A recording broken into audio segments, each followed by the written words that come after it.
কথা বলেন না কেন? দুনিয়া কারে থাকতে দিছে বেটা? সাদ্দাত কই? নমরুদ কই? ফেরাউন কই? কারুন কই? পৃথিবীর জালেমরা কই? সম্পদের লুভিরা কই? দুনিয়াদাররা কই? বলো মিয়া, বলো কই? কেউ টিকছে দুনিয়া?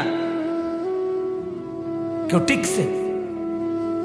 আমরা কিতাবে পড়ছি ভারতের দিল্লির এক বাদশাহ ছিল শের শাহ। শের শাহ 40 বছর একটানা যুদ্ধ করছে এই রাজত্বের জন্য, দিল্লির রাজত্বের জন্য। ওনার বয়স যখন 65, তখন উনি দিল্লির বাদশাহী পুরা পাইছে।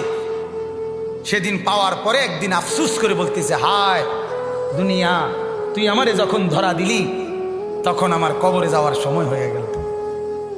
মানে আজ 40 বছর মেহনত কইরা দুনিয়া যখন বাদশাহী নিলাম, তখন আমার কি শুরু হয়ে গেল? কবরে যাওয়ার টাইম। দুর্বল হয়ে গেলাম তখন। দুনিয়া মনি, দুনিয়া বড় ধোকা দেয়।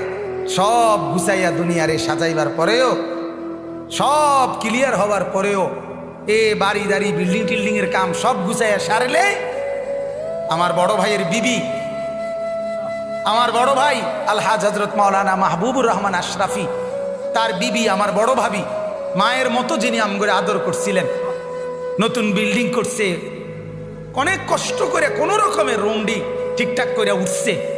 এরপরে আপনার বুধবার দিন নতুন ঘরের বাজার করছে, চাল ডাল তেল সব কিনা, চালগুলো সব ড্রামের মধ্যে পড়ছে, তরকারি ফ্রিজে কুইটা রাখছে। বৃহস্পতিবার দিন স্ট্রোক করছে, শুক্রবার দিন জুমার নামাজের সময় কবরে চলে গেছে।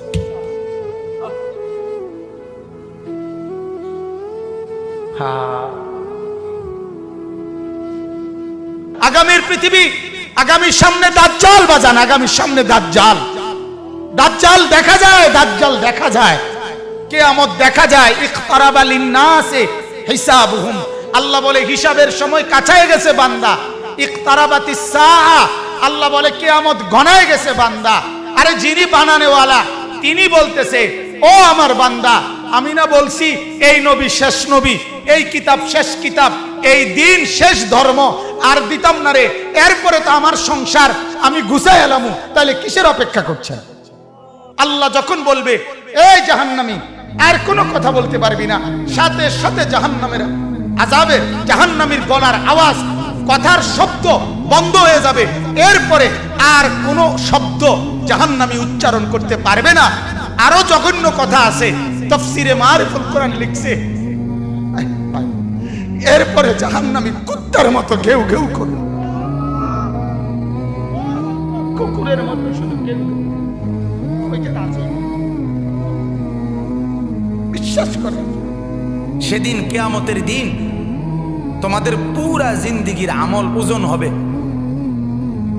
এই কথাটা বান্দা আমি আবারও বলছি, এটা আল হক, এটা কিন্তু বাস্তবেই আসলেই সত্য কথা। এটা আসলেই কি আমরা অনেক সময় বলি না, হুজুররা আসলে, হুজুররা কয় যে আসলে যত কয় অত না, যত কয় অত না। এমন বুদ্ধিমান আছে না, কথা বলেন না। আরে বেটা, এই বর্তমান জীবনে দুনিয়ায় হুজুরের সব কথা ধরলে চলতে না। আরে ডাকায় তো, তাহলে তুই যদি চলতি নাই পারস, তাইলে তোর তো আল্লাহ তাআলা দুনিয়া ফাড়াইতো ওরা। সব দইরা আল্লাহর কথা চলতে পারবি দেখেই তো আল্লাহ তোমারে দুনিয়া ফাড়াইছে, ঠিক কিনা বলেন নাকি? আল্লাহ তো বলছে আমি বান্দার উপরে সাধ্যের অতিরিক্ত কিছুই চাপাইয়া দেই নাই, জুলুম আমি করতেই পারি না। আল্লাহ জুলুম করতে পারে? কথা বলেন না কেন? তো ইন্নাল্লাহা লা ইয়াযলিমু মিসকালা যাররা, আল্লাহ তাআলা তো এক যাররা পরিমাণও জুলুম করতে পারে না। তো তুমি এটা কি কইলা? তুমি এমনি কেমনে বললে? এই কারণে আল্লাহ তাআলা যেন এটা আবারও বলছে মায়া করে, আল্লাহ মহব্বত করে বলছে, বান্দা শোন, কথাটা ফালাই দিস না, কথাটারে উড়াইয়া দিও না। আরে রাহেন কি এর হিসাব কিতাব, এত কিছু ধরলে চলন যাইতো না। আহ, এত কিছু না ধইরা তুমি যে চলাটা চলো রে, পুরা দৈরেও তো মানুষ এই চলাটাই চলো। কথা বোঝেন নাই? আল্লাহকে পুরা বাদ দিয়া, নামাজ রোজা বাদ দিয়া যা কামাই করো শেষ পর্যন্ত বাদ যে দূর খাও, যে বেড়া আল্লাহকে রাজি করে সেজদা করে ভাত খায় ওই বেড়াও এর দূরে খায়, মানে পেট বরণ পর্যন্ত। কথা বোঝেন নাই? আমি পেট বরণ পর্যন্ত খানা খায়। আর পেট ভরা এটা এমন একটা সুন্দর সিস্টেম আল্লাহ তাআলা বানাইছে, এটা ডাল দিয়ে খানা শুরু করলো কিছুক্ষণের মধ্যে পেটে জানায়া দেয় আল্লাহ একদোনা ভরে গেছে। গোস্ত দিয়ে খাইতে বইলো বেটা কিছুক্ষণ পরেই জানায়া দেয় দোস্ত আর লাগবে না, হাত দিয়ে লাও।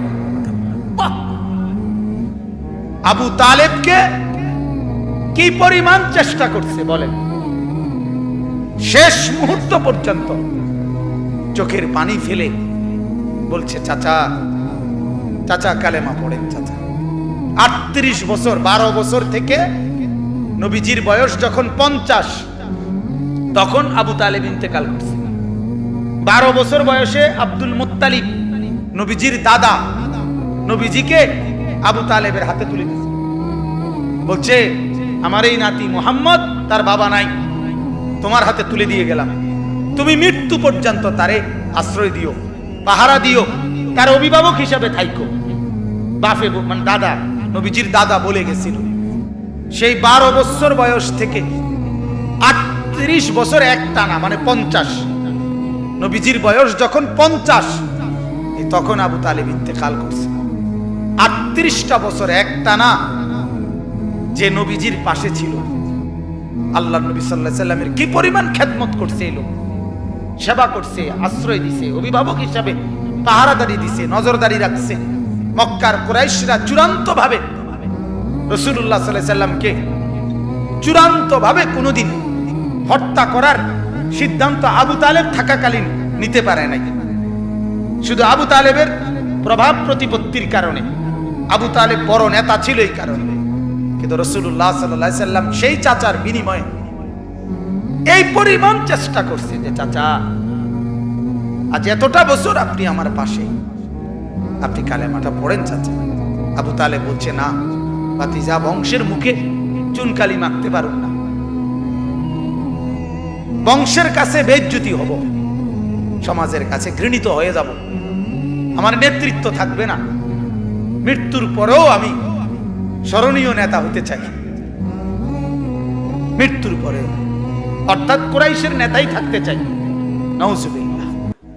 আল্লাহ নবী সাল্লাল্লাহু আলাইহি সাল্লাম তখন বলছে চাচা এক কাজ করেন, তাইলে কানে কানে বলেন, কানে কানে কালেমাটা কানে কানে শুনান। আমি কসম করছি আমি হায়াত থাকাকালীন জগতের কাউরে কোনোদিন বলবো না আপনি যে ঈমান আনছেন, শুধু হাসরের মাঠে আমার আল্লাহর সামনে সাক্ষী দেব আমার চাচা ঈমানদার ছিলেন। এতদূর সুযোগ দেন, এতদূর সুযোগ। আবু তালেব বলছে না ভাতিজা, জানাজানি হয়ে যাবে, গোপনে বললেও জানাজানি হয়ে যাবে, বলবো না। সর্বশেষ আল্লাহ নবী সাল্লাল্লাহু আলাইহি সাল্লাম অঝরে চোখের পানি ছেড়ে দিছে, কাঁদতে কাঁদতে বলছেন চাচা আপনি যদি ঈমান হারা হয়ে কবরে যান, আপনার কবরে আযাব হবে, আপনার জাহান্নামে আযাব হবে, আর আমি ভাতিজা মুহাম্মদ সেটা কেমনে সহ্য করুন চাচা? আপনি আগুনে জ্বলবেন, আমি এটা মেনে নেব কেমনে, মনটারে বুঝাই কেমনে চাচা? এই জন্য না এত বেশি আহাজারি করতেছি চাচা, আপনি পড়েন না কালেমা। আবু তালেব তখন বলছে আন-নারু খায়রুম মিনাল আর। নাউজুবিল্লাহ।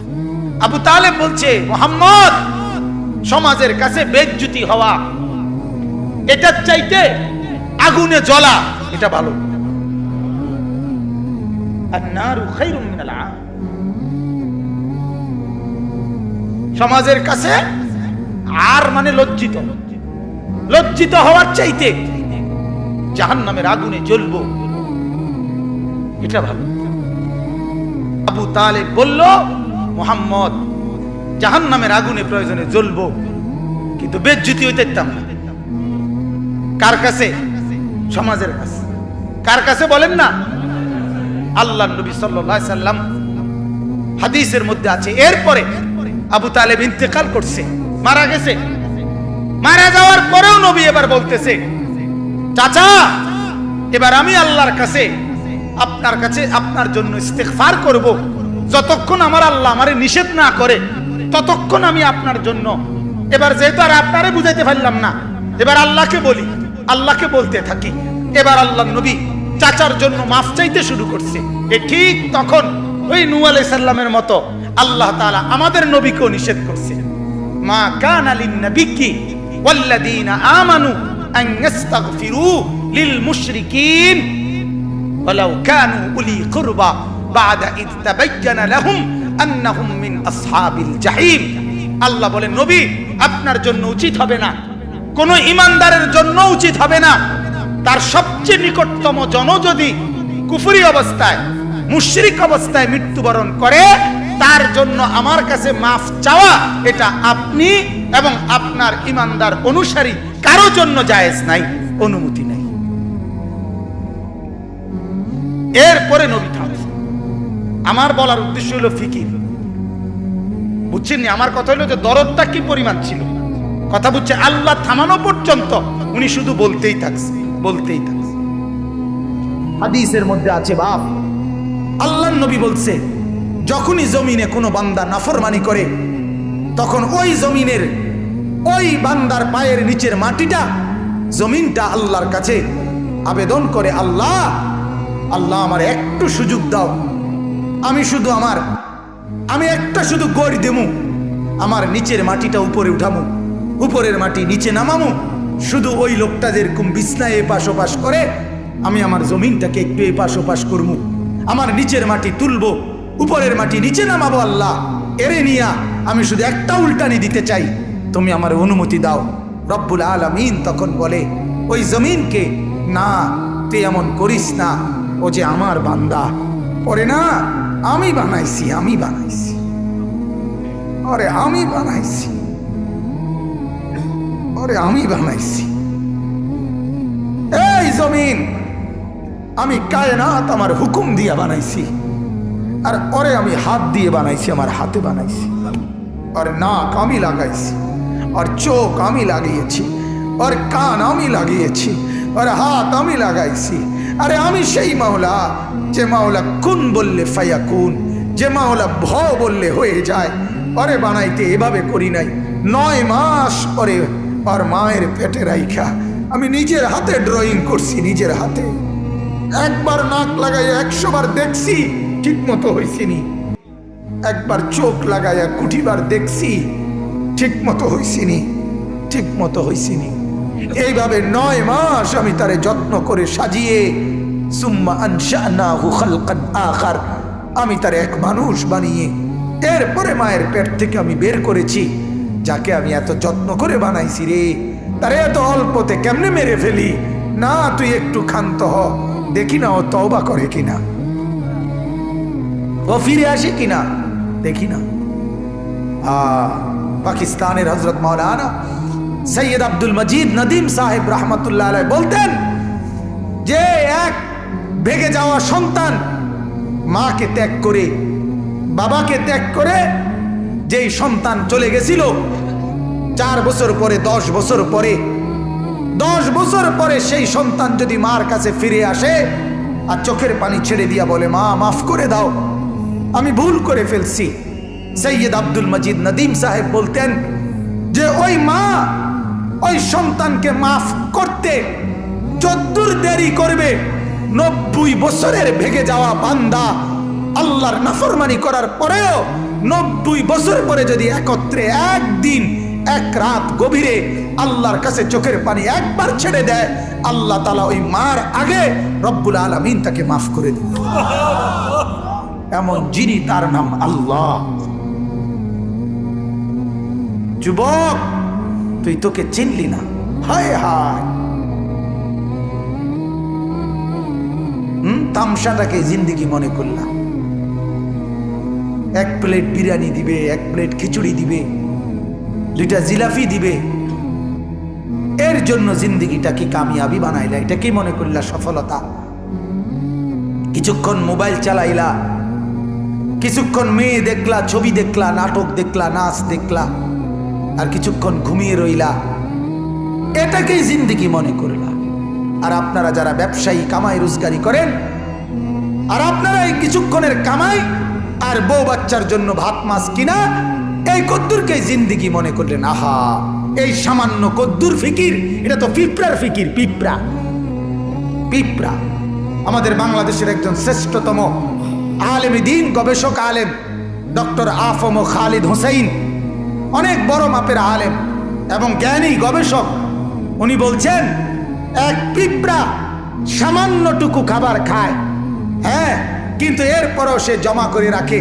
এক হাতি 250 কেজি খাবার প্রতিদিন খায়, একদিন 90 লিটার পানি প্রতিদিন খায়। উনি বলছেন কিন্তু কোনোদিন হাতি সে পরবর্তী বেলার খাবার কান্দে কইরা তার কাছে নিয়ে আসে না। সে এরপরে প্রতিদিন মাওলার উপরে তাওয়াক্কুল করে থাকে। রব্বুল আলামিন 250 কেজি খাবার প্রতিদিন তার কাছে পৌঁছায় দেয়। হযরত বলেন এক সাগরের তিমি এক লোকমায় যেই খাবার খায়, এক লোকমা 200 শক্ত সামর্থ্য জোয়ান যুবক গোস্ত ভাত খাইয়া একবারে যা খাবে, এই সাগরের তিমি এক লোকমায় তার চাইতে বেশি খাবার খায়। সাগরে কত লক্ষ তিমি, কি পরিমাণ খাবার মালিক সরবরাহ করতেছে। তাইলে তুমি কেন এত পেরেশান হইয়া গেলা? তুমি কেন পেরেশান হয়ে গেল? ছেলেটাকেও কামে লাগাই দিলা, মেয়েটাকেও কামে লাগাই দিলা, ফুতের বউরও কামে লাগাই দিলা, নিজেও কামে লাগাই দিলা। কেউ কাউরে জিজ্ঞাসা করো না, কিরে বাবা তোমার নামাজ পড়ো না কেন? স্বামী স্ত্রীকে বলে না, স্ত্রী স্বামীকে বলে না, বাবা মা সন্তানকে বলে না, সন্তানাদি বাবা মার ফিকির করে না, কারো কোনো ফিকির আখিরাতের নাই। এতগুলো মানুষ মিললে এই ভাত এক লোকমা, ছি ছি ছি ছি। অথচ রব্বুল আলামিন যেটা বললেন যে আমি একমাত্র মুখাপেক্ষী, আমার কাছে সবকিছু মজুদ আছে। তুই বান্দা চাইলে তুই একজন না, লাউ আন্না আউয়ালাকুম ওয়া আখিরাকুম ওয়া ইনসাকুম ওয়া জিন্নাকুম ওয়া যুকুরাকুম ওয়া উনুসাকুম, আল্লাহ বলে তোদের প্রথম ব্যক্তি, শেষ ব্যক্তি, পৃথিবীর শুরু এবং শেষ সব লোক যদি একত্রিত হয়, পুরুষরাও নারীরাও ছোটরাও বড়রাও মানুষরাও জিনরাও যদি একই মাঠে জমা হয়ে আমার কাছে যার যা লাগবে তা চায়, আল্লাহ বলেন লা আতাইতু কুল্লা ওয়াহিদিন মাসআলাতাহু, সবার চাওয়া আমি ওইখানে রাখকেই পূরণ করে দেব। মা নাফিদাত মিন খাজাইনি শাইউন, আমার ভান্ডার থেকে এক ফোঁটাও কমবে না। এমন যিনি তিনি আল্লাহ। তাকে ছেড়ে কোথায় দৌড়াচ্ছেন? আল্লাহকে ছেড়ে কোথায় যাচ্ছেন? আল্লাহকে ছেড়ে কোথায় গেলেন? যুবক, আল্লাহকে ছেড়ে কোথায় গেলা? নামাজ না পড়ে নর্তকী দেখে লাভ কি হয়েছে এ পর্যন্ত বলো না একবার। ওই মাদেরকে বলো না, মা এই পর্যন্ত বেপর্দা হয়ে যত মহিলা পুরুষকে দেখাইলা, মা কে তোমারে কয় টাকা চাঁদা দিছে এ পর্যন্ত? 2টা পয়সা তোমারে কোনোদিন দিছিনি, চাইয়া না গেল যা। কথা বোঝেন নাই? তোমারও তো দেখে গেল, কিন্তু দ্বিতীয় পয়সা তো দিল না। কি পাইলা? পাইলাটা কি দুনিয়ায়? অবুঝ মানুষ বুঝতে চায় না, অবুঝ সন্তান বুঝতে চায় না। তার সমস্ত দুশ্মনী নামাজের লগে, তার সমস্ত দুশ্মনী আল্লাহর সাথে। সে তার একটা বন্ধু, সামান্য একটা বন্ধু, তার এই সামান্য পরিচয়, তারও মন রক্ষা করতে সে রাজি, কিন্তু সে তার মালিকের মন রক্ষা করতে রাজি না। হায় হায় হায়, কি শক্ত পাষাণ। আল্লাহ আমাদেরকে বুঝ দান করেন। আল্লাহ আমাদেরকে, মহিউদ্দিন ভাই অগরে খাওয়াই এলাম না, ওই যে যারা শিক্ষার্থী আছে, ওই যে পিছনে যারা নিচে ওরা ডাক দিয়া বলে, ভাই তোমরা খানার লেগে যারা ঘুরতে আছো খাওয়াই এলাম এগরে যান। কোন ওরা এই শিক্ষার্থী আছে, এটাই আমাদের দেশের নিয়ম। আমরা গ্রামে একতে আপনার মানুষের বাড়ির থেকে খুঁজতো, তো তার লগে একটা ছোট ফোলা আসিল, ওই বাড়িওয়ালারা দেরি করলে হেঁটে হেঁটে পুতরে খোঁচা দিত, দিলে হেঁটে শিক্ষার দিয়ে উঠতো, তো আবার হেঁটেই কইতো এই বেকুবের মতো শিক্ষার, তার আইয়ের সাথেই হতো। কথা বোঝেন নাই?